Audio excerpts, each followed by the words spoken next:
Detective, when I gave you permission to use our laboratory, I do not recall giving you permission to simply roam the entirety of the prefecture at your leisure.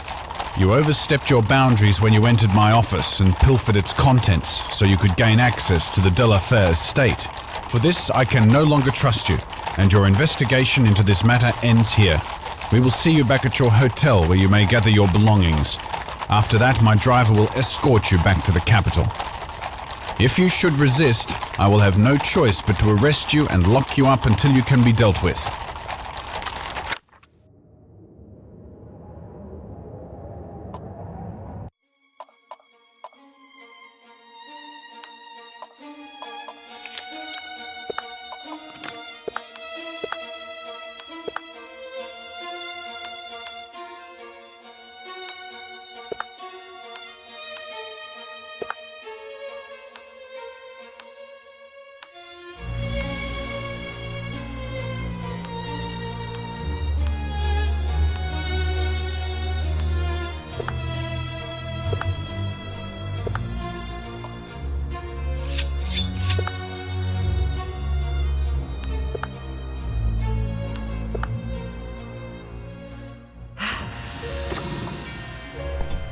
Hello again, Detective.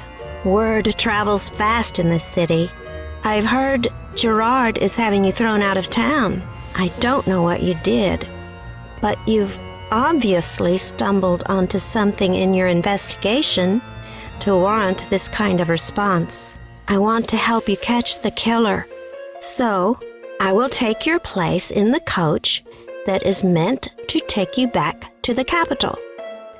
If you can get me some of your clothes, I should be able to resemble you long enough for you to make your escape.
Wonderful.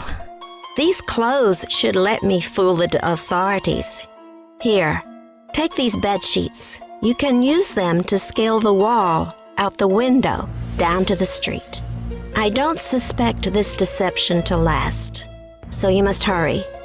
Try to get back to the port outside the city and use the barge to cross the river. That should put some distance between you and Gerard for the time being.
Please, Detective, you must help me. This cage is slowly sinking. If you don't get me out soon, I'll drown.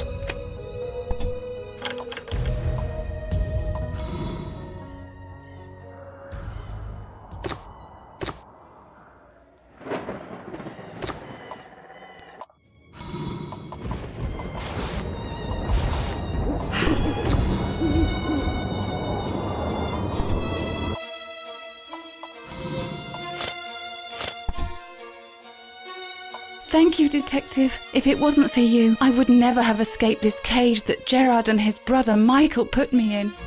Yes, you heard me right. Gerard is the mastermind behind the whole thing, and he used his brother as a pawn to carry out the murders. The werewolf was just a ruse, so they could line their pockets with the wealth of the dead. But please, you must excuse me, Detective. I must get back to my daughter. If you're quick, you may be able to catch Michael. He works next door as a stableman.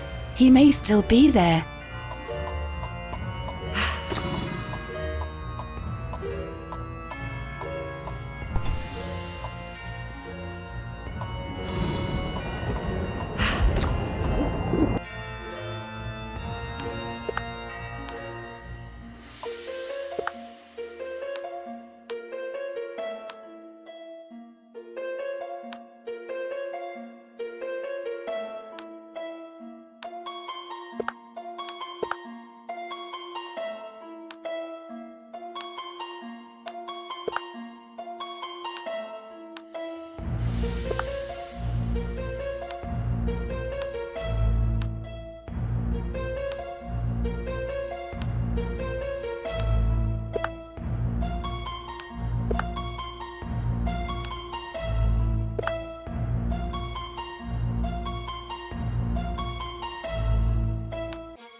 Having learned that Gerard was the mastermind behind the scheme to steal the town's wealth, and that he used his brother Michael to commit the murders under the guise of a werewolf. As a distraction, I visited the stable where Michael was known to work. But I was too late to confront him and bring him to justice. It seemed that someone had already beat me to it. Perhaps there is more to this werewolf case than a simple mask and one man's greed.